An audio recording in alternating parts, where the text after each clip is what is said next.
Hi, I'm Kim. I really like to sew, and I have a business that I call Strawberry Pancakes by Kim, which specializes in custom items, and I also do alterations for cheap. So I really love fashion design. I spend all my time sewing pretty much, like when I'm not doing homework and whatnot. And my future plans are to go to school for fashion business eventually, after I get a practical degree in elementary education. And eventually I want to open my own lingerie shop where I would have lots of lingerie by indie designers from like different parts of the world. Because I particularly like lingerie, although I don't sew much of it because it's kind of difficult. But anyway, I want to tell you about my love of vintage fashion. I really love vintage. Like all the pieces are like beautiful and just well constructed, and the styling is just meticulous as compared to today's fast fashion, which is the term for what they sell at stores such as Forever 21, H&M, etc. Fast fashion is unethical in my opinion because it's a waste of resources. It encourages wastefulness, first of all. The items fall apart really quickly, and they're so cheap that women don't hesitate to throw out the old item instead of repairing it, of course, and just buy a new one. I mean, the shirts are only like, what, $5, $10? So that's what women do, and especially since the items are so trendy that they just go out of fashion really quickly and end up needing to be replaced. And the aesthetic of fast fashion clothes is very trendy and often looks kind of cheap in my opinion, especially what they have these days, those baggy shirts. I don't know, they're like kind of like not fitted very well, and they're like knit, so they'll fit like a wide range of sizes, which is good if you're the manufacturer because you'll make a lot of money because it'll fit everybody, but it's just not flattering in my opinion. I much prefer vintage clothing because it pays careful attention to women's bodies. The shape that it generally is from like the 1930s to the 1960s really is pays careful attention to a woman's waist, which is usually smaller than her bust and hips, and even if it's not, that's vintage fashion can still flatter you. But in most cases, women have wider hips, a wider bust, and a smaller waist in proportion. And that is how vintage fashion is generally constructed to be. Additionally, vintage fashion is always secondhand, of course, because it's older. And secondhand is far more ethical and environmentally friendly than modern, like buying new.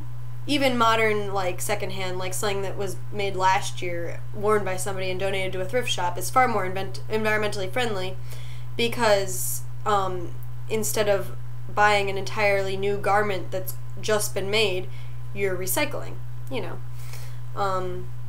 So basically I really love vintage fashion. I would like to show you a couple of my pieces, which I have modeled after vintage pieces. So let's take a walk into my sewing room closet, which I actually share with my parents, so now all of the stuff is mine. But let's see, I don't have anywhere to put this, so I'll just pick out a couple pieces. This is the closet. I actually have this really nice number, which is in fact an actual vintage item. I bought it from the Goodwill. It was $15 and I wore it to homecoming. I'll show it to you in a minute. I also have, let's see, this cute little sailor dress, kind of 40s-ish in here, you know. And, oh, I have some falling off a hanger. I'll show you this, I guess. This one's cute. So, take these out here and I'll show them to you in just a second.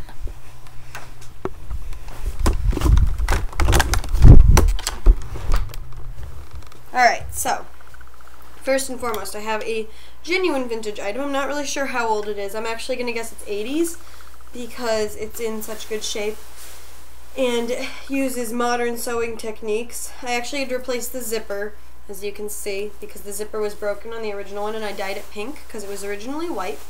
But basically it's your classic 50s style. It has a a fluffy skirt with a little crinoline under it. See?